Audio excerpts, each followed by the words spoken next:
नमस्कार मेरे प्यारे दोस्तों। Civil engineering knowledge hub online सीखो आपका स्वागत करता है।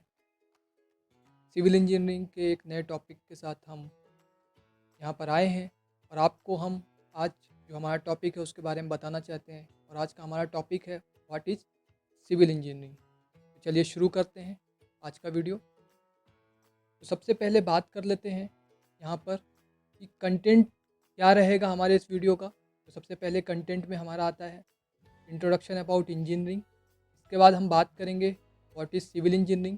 इसके बाद हम बात करेंगे हिस्ट्री ऑफ सिविल इंजीनियरिंग। इसके बाद हम बात करेंगे एजुकेशन ऑफ सिविल इंजीनियर्स। इसके बाद बात करेंगे हम सब डिसिप्लिन्स ऑफ सिविल इंजीनियरिंग।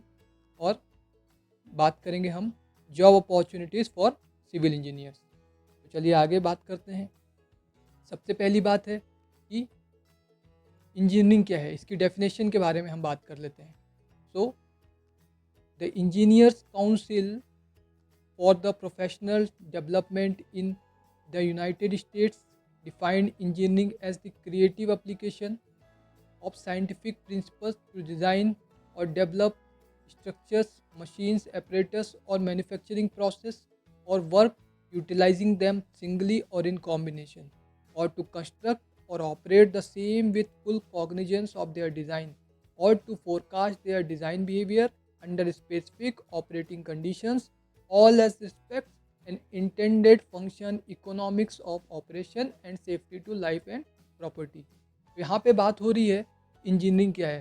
तो इंजीनियरिंग की डेफिनेशन उसको engineer council for professional development जो यूनाइटेड स्टेट में है उसने किस तरह डिफाइन किया है। उसने बताया है कि जो इंजीनियरिंग है वो क्या है, एक क्रिएटिव एप्लीकेशन है। इसकी क्रिएटिव एप्लीकेशन है साइंटिफिक प्रिंसिपल की। किस चीज़ के लिए है?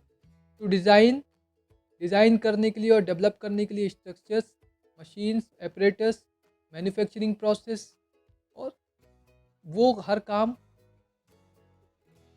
जो इन प्रोसेसेस को सिंगली और कॉम्बिनेशन के साथ यूज़ हो रहे हैं, जिसमें ये सब काम है ना। अब इसके अलावा इंजीनियरिंग में और क्या होता है? कंस्ट्रक्शन, कंस्ट्रक्ट और ऑपरेट करते हैं हम। क्या उसी ये जो ऊपर बताई गई चीज़ें हैं इनको कंस्ट्रक्ट ऑपरेट करते हैं पूरे ध्यान से। उनकी डिज़ाइन को हम पूरे ध्यान से बनाते हैं, जो भी मशीन्स हैं जैसे स्ट्रक्चर्स हैं, और उनके डिज़ाइन बिहेवियर को भी हम फोरकास्ट करते हैं एक स्पेसिफिक ऑपरेटिंग कंडीशन में, और वो हमारा जो इंटेंटेड फंक्शंस है वो फुलफ़िल करे। इकोनॉमिक्स जो है ऑपरेशन की उसको फुलफ़िल करे, सेफ्टी को फुलफ़िल करे, और लाइफ एंड प्रॉपर्टी की सेफ्टी को भी फुलफ़िल करता है। वो कहलाती है हमारी क्या? इंजीनियरिंग। ठीक है। अब बात हम करेंगे, जो टाइटल है वो है, अगला title what is civil engineering. तो सिविल इंजीनियरिंग क्या है? Civil engineering is the branch of engineering concerned with planning, designing and construction of buildings, roads, dams, bridges, canals, pipelines, sewers. तो सिविल इंजीनियरिंग जो है वो ब्रांच है किसकी? Engineering की ब्रांच है। किसके साथ एसोसिएटेड है? प्लानिंग के साथ एसोसिएटेड है, डिज़ाइनिंग के साथ, कंस्ट्रक्शन के साथ। किसका कंस्ट्रक्शन? बिल्डिंग्स का construction, road, dams, bridges, canals, pipelines का कंस्ट्रक्शन, सीवर लाइन का कंस्ट्रक्शन। इन कंस्ट्रक्शन के साथ जो इंजीनियरिंग की ब्रांच एसोसिएटेड है, जो कंसर्न्ड है, उसको कहते हैं हम सिविल इंजीनियरिंग। अब अगली बात आती है हमारी, ये तो बात हो गई कि सिविल इंजीनियरिंग क्या है। अगली बात आती है हमारी, ये टर्म कब यूज़ हुआ था? This term was first used in 18th century. पहली बार ये जो टर्म है वो यूज़ हुआ था कब? 18th सेंचुरी में। Next is engineer who plan, design, construct, maintain and operate infrastructure is called civil engineer. अब वो इंजीनियर जो प्लानिंग करते हैं, डिज़ाइनिंग करते हैं, कंस्ट्रक्ट करते हैं, मेंटेन करते हैं और ऑपरेट करते हैं इंफ्रास्ट्रक्चर्स को, वो कहलाते हैं सिविल इंजीनियर्स। ठीक है। Next is we will talk about the history of the civil engineering. हम बात करेंगे हिस्ट्री जो है सिविल इंजीनियरिंग की, कब से स्टार्ट हुई और क्या है। तो पहली बात हम करेंगे, civil engineering is the application of the physical and scientific principles for solving the problem of the society. Civil engineering क्या है? सिविल इंजीनियरिंग एक एप्लीकेशन है। किसकी एप्लीकेशन है? फिजिकल और साइंटिफिक प्रिंसिपल का एप्लीकेशन है, इसके लिए है, और solving the problem of society, society की प्रॉब्लम को सॉल्व करने के लिए फिजिकल और साइंटिफिक प्रिंसिपल का एप्लीकेशन ही सिविल इंजीनियरिंग है। ठीक है, अब बात कर लेते हैं अगले। Next is civil engineering involves the knowledge of the structures, geography, material science, geology, hydrology, soil mechanics, environmental science, project management etcetera. अब सिविल इंजीनियरिंग जो है वो किस चीज़ का नॉलेज उसके लिए चाहिए सिविल इंजीनियरिंग में? स्ट्रक्चर्स का, geography, material science, geology, hydrology, soil mechanics, environmental science, project management. तो ये जो सब्जेक्ट्स हैं इनमें इनका नॉलेज हमें चाहिए सिविल इंजीनियरिंग में, जिससे हम एक सेफ और एक बेहतर स्ट्रक्चर बनाया जा सके। Next we will talk about the practices. The earliest practice of the civil engineers commenced in ancient Egypt, the Indus Valley civilization, Mesopotamia. It was the time when humans started to abandon a nomadic existence and felt a need for construction of shelter. जो सबसे पुरानी practices थी civil engineering में, वो कब से शुरू मानी गई? वो मानी गई कि एंशियंट इजिप्ट में ये चीज़ सिविल इंजीनियरिंग के एक बेस्ट एग्जांपल देखने को मिले। और इंडस वैली सिविलाइजेशन जो सिंधु घाटी की सभ्यता है, उसमें खुदाई के दौरान जो चीज़ें मिली उससे ये पता चला कि उस समय भी सिविल इंजीनियरिंग का इस्तेमाल एक बेहतर स्ट्रक्चर को बनाने के लिए किया गया। मेसोपोटामिया जो एंशियंट इराक का पार्ट है, उसमें भी बहुत सारे जो खुदाई के दौरान चीज़ें मिली, उससे भी ये पता चला कि यहाँ भी सिविल इंजीनियरिंग का स्ट्रक्चर्स को बनाया गया था। और एक बेहतर उदाहरण इनसे हमको पता चला, इन उदाहरण से पता ये चला कि उस समय भी लोगों ने सिविल इंजीनियरिंग का इस्तेमाल अपने रहने के लिए, शेल्टर बनाने के लिए किया। और ये वो दौर था जब इंसान ने घुमंतू या घूमते थे पहले इंसान, लेकिन उसके बाद उन्होंने क्या ज़रूरत महसूस की? उसके बाद उन्होंने ज़रूरत महसूस करी कि हमारा कोई एक शेल्टर होना चाहिए, कोई हमारा एक घर होना चाहिए जहाँ पे हम परमानेंट कुछ समय तक रहा जा सके। क्योंकि उसके पहले तक इंसान क्या करते थे, एक जगह कुछ दिन रहते थे, फिर कुछ दूसरी जगह रहते थे, और वो लगातार एक जगह से दूसरी जगह तक जाते रहते थे। अब अगली बात कर लेते हैं हिस्ट्री में ही सिविल इंजीनियरिंग की। Now the some of the ancient historic civil engineering construction includes pyramid in Egypt, great wall of China, aqueduct, harbours, bridges, dams and road construction by Romans. अब बात कर लेते हैं कि एंशियंट हिस्ट्री में civil engineering construction बहुत सारे example इसके हैं, जैसे पिरामिड है इजिप्ट में, ग्रेट वॉल ऑफ चाइना है, एक्विडक्ट, हार्बर, ब्रिजेस, डैम्स और रोड जो किसके द्वारा बनाए गए? रोमन्स के द्वारा बनाए गए। ताजमहल इंडिया में है, वो भी एक अच्छा एग्जांपल है। बहुत सारे ancient historic civil engineering construction हमको देखने को मिलते हैं। जो 7 अजूबे दुनिया के हैं, वो सब सिविल इंजीनियरिंग के ही एग्जांपल्स हैं। सिविल इंजीनियरिंग के एप्लीकेशन से ही वो 7 अजूबे बनाए गए। और आपको ये समझ आएगा इन चीज़ों को सुनने के बाद कि सिविल इंजीनियरिंग आज की ब्रांच नहीं है, ये बहुत समय से चली आ रही है और बहुत हिस्टोरिक टाइम से लोग इसमें काम करते आ रहे हैं। और ऐसी ऐसी कंस्ट्रक्शन हुए हैं स्ट्रक्चर्स के जो अजूबों में श्रेणी में रखे गए हैं, पुराने दौर के भी। अब अगली बात कर लेते हैं। Next is the first institution for the teaching of the civil engineering was established in 1747. It was the École Nationale des Ponts et Chaussées. तो पहला जो इंस्टीट्यूशन था किसके लिए, सिविल इंजीनियरिंग की टीचिंग के लिए, वो 1747 में इस्टेब्लिश किया गया और उसका नाम था Ecole Nationale des Ponts et Chaussees. Next is in 1818 the Institution of civil Engineers was founded in London. Thomas Telford was it first president. अब 1818 में क्या हुआ? 1818 में एक इंस्टीट्यूशन ऑफ सिविल इंजीनियर्स बनाया गया, कहाँ पर? लंदन में। और थॉमस टेलफोर्ड इसके पहले प्रेसिडेंट हुए। एक ये काफ़ी प्रेस्टिजियस बॉडी है सिविल इंजीनियर्स के लिए, जो अभी भी कई कंट्रीज़ में काम कर रही है। Next we will talk about the education for the civil engineers. अब हम बात करेंगे सिविल इंजीनियर्स को क्या एजुकेशन ज़रूरी है।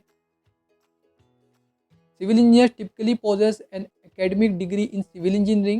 The completed degree is named as the Bachelor of Engineering or Bachelor of Technology. तो सिविल इंजीनियर जो है, सिविल इंजीनियर्स एक एकेडमिक डिग्री सिविल इंजीनियरिंग में लेते हैं।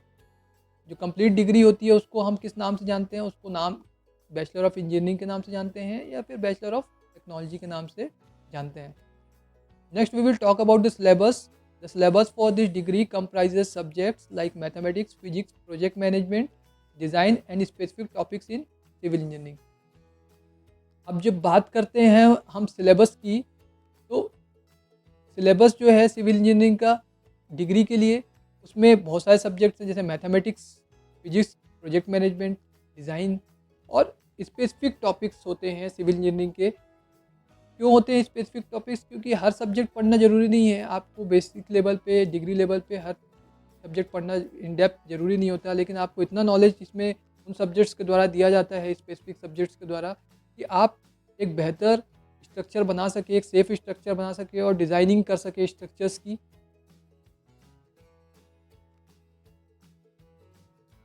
Next we are continuing with the education of for civil engineers and students after taking basic course in civil engineering can do specialization in most sub-disciplines of civil engineering at advanced level. अब जो students होते हैं वो basic course करने के बाद, civil engineering में basic course करने के बाद स्पेशलाइजेशन कर सकते हैं जो सब डिसिप्लिन्स होती हैं सिविल इंजीनियरिंग की, उसमें एडवांस लेवल पर। ठीक है। Next is in India institutes for doing bachelor of technology in civil engineering are IITs, Indian Institute of Technology, National Institute of Technology which is NIT, national universities, state universities, state government colleges, private engineering colleges and universities। तो भारत में जो institute है जहाँ से आप BTech कर सकते हो सिविल इंजीनियरिंग में, वो इंस्टीट्यूट कौन कौन से हैं? प्रेस्टीजियस इंस्टीट्यूट्स हैं जिसमें इंडियन इंस्टीट्यूट ऑफ टेक्नोलॉजी आता है, नेशनल इंस्टीट्यूट ऑफ टेक्नोलॉजी है, इसके अलावा नेशनल यूनिवर्सिटीज़ हैं, स्टेट यूनिवर्सिटीज़ हैं, स्टेट गवर्नमेंट कॉलेजेस हैं, इंजीनियरिंग कॉलेजेस हैं, प्राइवेट इंजीनियरिंग कॉलेजेस हैं, प्राइवेट यूनिवर्सिटीज़ हैं। तो यहाँ से आप क्या कर सकते हो? यहाँ से आप सिविल इंजीनियरिंग में डिग्री ले सकते हैं और इसके बाद अपना करियर सिविल इंजीनियरिंग के फील्ड में आगे बढ़ा सकते हैं। Next is civil engineers can improve their skill by continuously learning new concept by taking certification course, attending seminars and workshop as technology is getting updated with time. अब जो civil engineer हैं वो अपना स्किल जो है improve कर सकते हैं कंटिन्यूअसली। कैसे? नए कॉन्सेप्ट सीख कर। उसके लिए क्या करना पड़ेगा? उसके लिए उनको सर्टिफिकेशन कोर्स करना पड़ेगा, उसके लिए उनको सेमिनार अटेंड करना पड़ेगा, वर्कशॉप अटेंड करना पड़ेगा। क्यों? क्योंकि टेक्नोलॉजी जो है समय के साथ अपडेट होती जा रही है, तो उन्हें भी समय के साथ क्या है कि अपने आप को अपडेट करना पड़ेगा, अपग्रेड करना पड़ेगा, जिससे वो एक बेहतर स्ट्रक्चर बना सकें और इनोवेशन जो है उसको अपने कंस्ट्रक्शन में इंक्लूड कर सकें। Next we will talk about this sub disciplines of civil engineering. अब हम बात करेंगे सिविल इंजीनियरिंग की जो सब डिसिप्लिन्स हैं उसके बारे में। कौन कौन से सब डिसिप्लिन्स हैं? Construction engineering, environmental engineering, geotechnical engineering, material science engineering, structural engineering. Construction engineering में हम construction management, planning, designing, construction का जो होता है वो काम करते हैं। ठीक है। एनवायरमेंटल इंजीनियरिंग में एनवायरमेंटल इफ़ेक्ट्स का स्टडी करते हैं स्ट्रक्चर्स पे। उसके अलावा एनवायरमेंट से रिलेटेड स्ट्रक्चर्स जो होते हैं वो हम उसमें कंस्ट्रक्शन करते हैं और एनवायरनमेंट को ध्यान में रखते हुए स्ट्रक्चर्स को बनाते हैं। उसके लिए जो भी स्टडी की नीड होती है वो एनवायरमेंटल इंजीनियरिंग में पढ़ाई करते हैं। इसके बाद जियोटेक्निकल की बात कर लें तो जियोटेक्निकल इंजीनियरिंग में हम क्या करते हैं? जियोटेक्निकल इंजीनियरिंग में हम पढ़ाई करते हैं सॉयल का नेचर, सॉयल की बेयरिंग कैपेसिटी, सॉयल कितना फाउंडेशन सॉयल में हमें रखना है बिल्डिंग का, उसकी स्टडी करते हैं। क्योंकि अलग अलग जगह पे सॉइल की नेचर बदल जाती है और वहाँ पे फाउंडेशन जो बिल्डिंग का है उसके हमको उस बिल्डिंग है या डैम है या कोई भी स्ट्रक्चर है उसका हमें फाउंडेशन सॉइल की नेचर के बेस पे ही देना पड़ता है और बिल्डिंग की हाइट के बेस पे देना पड़ता है, तो हमें सॉइल की स्टडी करना बहुत ज़रूरी है। वो स्टडी हम करते हैं जियोटेक्निकल इंजीनियरिंग में। अब बात कर लेते हैं मटेरियल साइंस इंजीनियरिंग की। तो मटेरियल साइंस इंजीनियरिंग में हम क्या करते हैं? मटेरियल साइंस इंजीनियरिंग में हम मटेरियल साइंस के बारे में पढ़ते हैं। जैसे बहुत सारे मटेरियल्स हमारे पास होते हैं। ब्रिक हो गया, हमारा सीमेंट हो गया, हमारा एग्रीगेट हो गया, हमारा सैंड हो गया और नए एसी ब्लॉक हो गए और बहुत सारे नए-नए मटेरियल्स जो होते हैं, उनकी प्रॉपर्टीज़ जो होती हैं, उसमें जो टेक्निक्स हैं, जो उसके लिए हमारा कस्ट प्रोसेस है कंस्ट्रक्शन का, वो हम मटेरियल साइंस इंजीनियरिंग में पढ़ाई करते हैं। इसके बाद बात कर लेते हैं स्ट्रक्चरल इंजीनियरिंग की। तो स्ट्रक्चरल इंजीनियरिंग में हम स्ट्रक्चर की डिज़ाइनिंग, उसकी एनालिसिस की पढ़ाई करते हैं और स्ट्रक्चरल इंजीनियरिंग में हम ये भी देखते हैं कि स्ट्रक्चर्स की बीम की डेप्थ क्या रहेगी, उसको किस तरीके से उसमें लोड आता है, उसमें किस तरीके से जॉइंट्स में कैसे हमको किस तरीके से उसको बनाना है और डिफरेंट जो भी उसकी टेक्निक्स हैं, जो भी उसके प्रिंसिपल्स हैं स्ट्रक्चर के, वो डिज़ाइनिंग का जो पार्ट रहता है वो पूरा हम स्ट्रक्चरल इंजीनियरिंग में पढ़ाई करते हैं। इसके अलावा हम बात कर लेते हैं आगे हमारा है ट्रांसपोर्टेशन इंजीनियरिंग। ट्रांसपोर्टेशन इंजीनियरिंग जो है उसमें हम पढ़ाई करते हैं transportation, different means of transportation जो होते हैं उसके बारे में। तो डिफरेंट मीन्स ऑफ ट्रांसपोर्टेशन आपने जो पढ़ा है वो, जैसे हमारा रोड हो गया, रेलवेज़ हो गया, टनल्स हो गया, हार्बर्स हो गए, हमारे और भी जो डिफरेंट मीन्स हैं ट्रांसपोर्टेशन के। इसके अलावा रोड है, ट्रैफिक सिग्नल की डिज़ाइनिंग है, ये सब हम कहाँ पे करते हैं? ये हम ट्रांसपोर्टेशन इंजीनियरिंग में इसकी स्टडी करते हैं और इसकी स्टडी के बाद जो इंजीनियरिंग का एप्लीकेशन करते हैं वो ट्रांसपोर्टेशन इंजीनियरिंग कहलाती है। आगे हम बात कर लेते हैं, हमारा जो नेक्स्ट है वो है म्यूनिसिपल और अर्बन प्लानिंग इंजीनियरिंग की।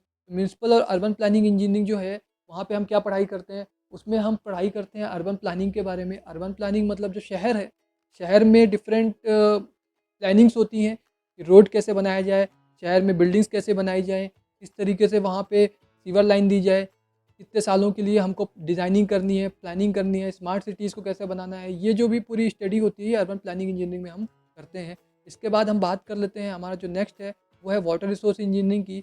वाटर रिसोर्स इंजीनियरिंग में हम क्या करते हैं? वाटर रिसोर्स इंजीनियरिंग में हम वाटर रिसोर्स जो है, मतलब पानी को हम क्या करते हैं, उसके लिए जो स्ट्रक्चर्स बनाते हैं वो वाटर रिसोर्स इंजीनियरिंग में आते हैं। जैसे डैम्स हो गया, हमारा कनाल्स हो गया, इस तरीके से हम जो भी स्ट्रक्चर बनाते हैं वो वाटर रिसोर्स इंजीनियरिंग में आते हैं और स्टडी भी हम करते हैं कि इम्पैक्ट क्या होगा वाटर का। उसके अलावा हमको कैसे वहाँ पे स्ट्रक्चर को बनाना है, उसकी लाइनिंग कैसे करनी है। उसके अलावा और भी डिफरेंट प्रिंसिपल्स और डिज़ाइन टेक्निक्स जो होती हैं वो हम वाटर रिसोर्स इंजीनियरिंग में पढ़ते हैं। इसके बाद हम बात कर लेते हैं कि हमारा जो नेक्स्ट है वो है सर्वेइंग। सर्वेइंग एक जनरल टर्म है जो हर कोई जानता है। सर्वेइंग मतलब कि फील्ड में जो सर्वे हो रहा है, लेकिन सिविल इंजीनियरिंग की सर्वे क्या होता है? लैंड सर्वेइंग होता है, हाइड्रोग्राफिक सर्वेइंग होता है। जो हाइड्रोग्राफिक सर्वेइंग जो होता है वो वाटर बॉडीज़ में होता है, ठीक है। उसके अलावा हमारा एस्ट्रोनॉमिकल सर्वेइंग होता है, तो मरीन सर्वेइंग होता है, माइन सर्वेइंग होता है, डिफरेंट टाइप की सर्वेइंग होती है। उसमें हम क्या करते हैं? उसमें हम डेटा को कलेक्ट करते हैं। डेटा को कलेक्ट करने के बाद प्लानिंग करते हैं, डिफरेंट स्ट्रक्चर्स की प्लानिंग करते हैं कैसे, और उसके अलावा सिटीज़ की प्लानिंग करते हैं। तो ये सब चीज़ें जो होती है वो हम कहाँ पे पढ़ाई कर रहे हैं? वो हम सर्वेइंग में पढ़ाई कर रहे हैं। आजकल नए-नए इंस्ट्रूमेंट्स आ गए हैं, बहुत सारे इनोवेटिव टोटल स्टेशन आ गया है। उसके अलावा हमारा जो ऑटो लेबल है वो है और बहुत सारे नए सर्वेइंग इंस्ट्रूमेंट्स हैं जिसकी मदद से हम क्या कर सकते हैं, बहुत कम टाइम में बहुत ज़्यादा डेटा एक्यूरेसी के साथ हम कलेक्ट कर सकते हैं। तो इसके बाद बात कर लेते हैं हम, next is coastal engineering. Coastal engineering नाम सुन के ही आपको क्लियर हो गया कि कोस्टल पार्ट से रिलेटेड कोई इंजीनियरिंग का है ये। तो कोस्टल एरियाज़ कौन से होते हैं? जो इंडिया के किनारे समुद्र से लगे हुए क्षेत्र हैं वो कोस्टल पार्ट हैं, ठीक है। अब यहाँ पे जो इंजीनियरिंग का एप्लीकेशन करते हैं, सिविल इंजीनियरिंग का जो स्ट्रक्चर हम वहाँ पे बनाते हैं, पोर्ट्स वगैरह जैसे बना रहे हैं हम, बंदरगाह बना रहे हैं, इस तरह की चीज़ें जो होती हैं वो हमारा कोस्टल इंजीनियरिंग में कवर हो जाती हैं। अब इसके बाद बात कर लेते हैं हम, नेक्स्ट हमारा जो है वो अर्थक्वेक इंजीनियरिंग है।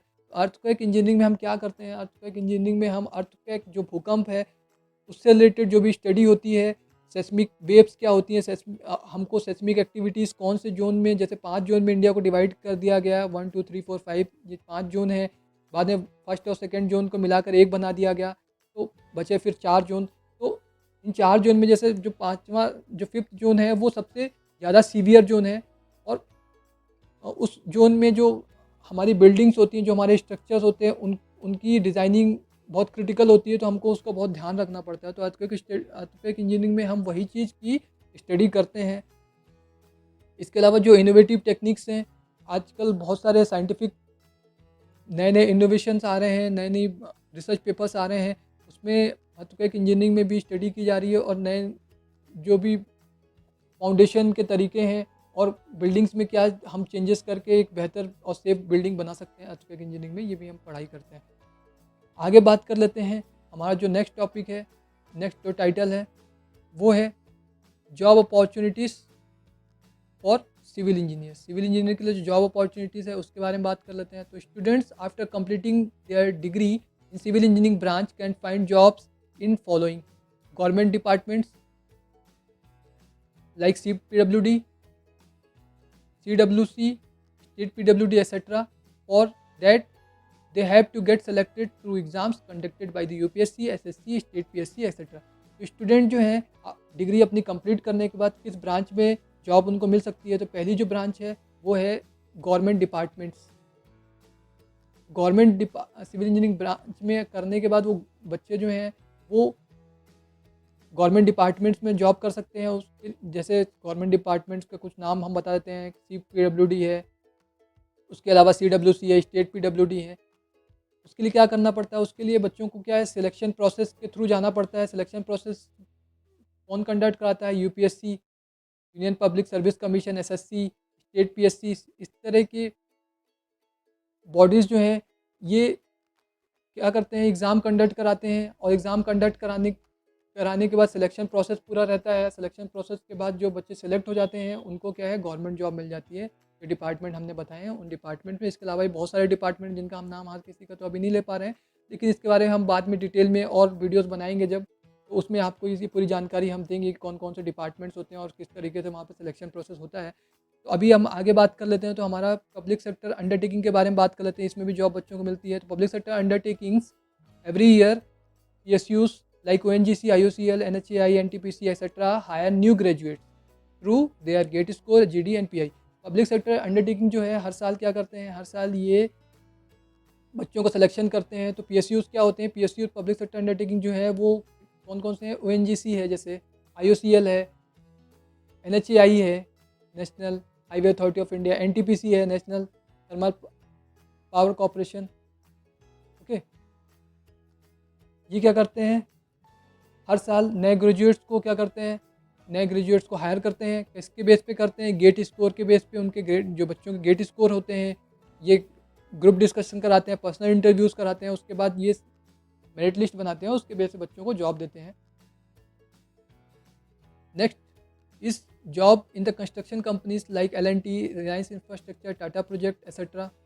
अब बच्चे क्या कर सकते हैं, जो स्टूडेंट पास आउट हैं या प्रोफेशनल जो हैं वो कहाँ पे जॉब कर सकते हैं, वो कंस्ट्रक्शन कंपनीज़ में जॉब कर सकते हैं। बहुत सारी कंस्ट्रक्शन कंपनीज़ हैं ऑल ओवर वर्ल्ड, जिनमें से कुछ का नाम हम बता देते हैं। इंडिया में और वर्ल्ड में जो अच्छा नाम चलता है जिनका, L&T, Reliance infrastructure, Tata project.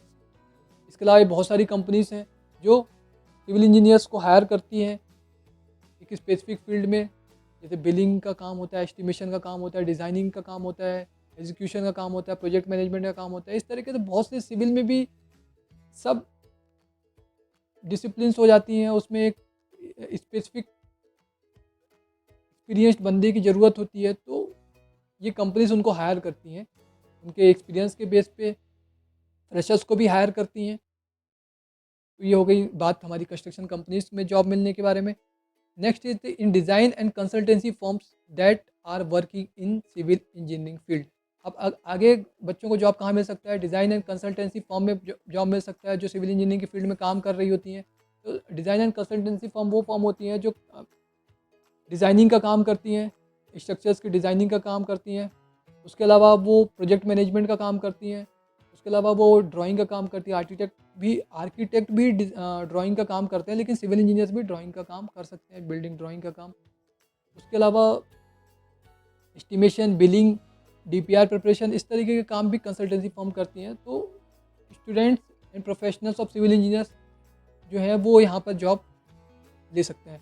इसके अलावा next is they can start their own business and startup by acquiring additional skills.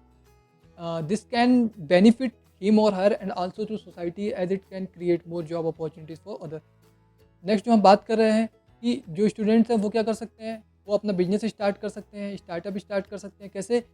कुछ एडिशनल जो स्किल्स रिक्वायर्ड हैं बिजनेस को करने के लिए, स्टार्टअप को चालू करने के लिए, वो स्किल्स एक्वायर करके वो अपना खुद का बिजनेस शुरू कर सकते हैं। इससे क्या होगा, इससे वो लड़के लड़कियां जो हैं वो सोसाइटी के लिए मदद कर सकते हैं और जॉब अपॉर्चुनिटीज़ नए क्रिएट करने में मदद कर सकते हैं।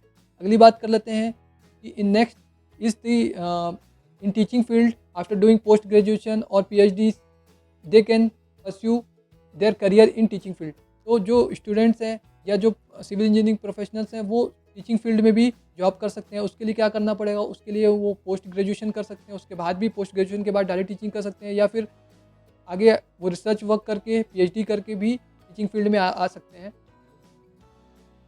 Next is research work.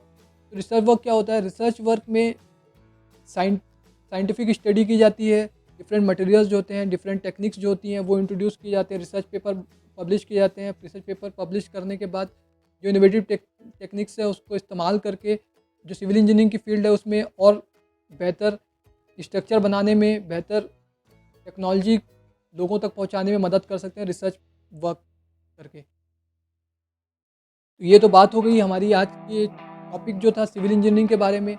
उसी तरीके के इंटरेस्टिंग वीडियोस देखने के लिए और सिविल इंजीनियरिंग की फील्ड में जो भी नए इनोवेशन हो रहे हैं, इसके अलावा जो सिविल इंजीनियरिंग के सब्जेक्ट्स हैं उनके बारे में हम स्टडी करेंगे इस चैनल में, जिसका नाम है civil engineering knowledge hub online. तो इसी तरीके के वीडियोस पाने के लिए हमारे चैनल को आप लाइक कर दें, सब्सक्राइब कर दें और सब्सक्राइब के बगल में जो नोटिफिकेशन की बेल है उसको क्लिक करके उसको क्या करें, उसका नोटिफिकेशन ऑन कर दें। तो आज के लिए इतना ही। अगली वीडियो में हम फिर एक नए इंटरेस्टिंग टॉपिक के साथ आपके सामने आएंगे। तब तक के लिए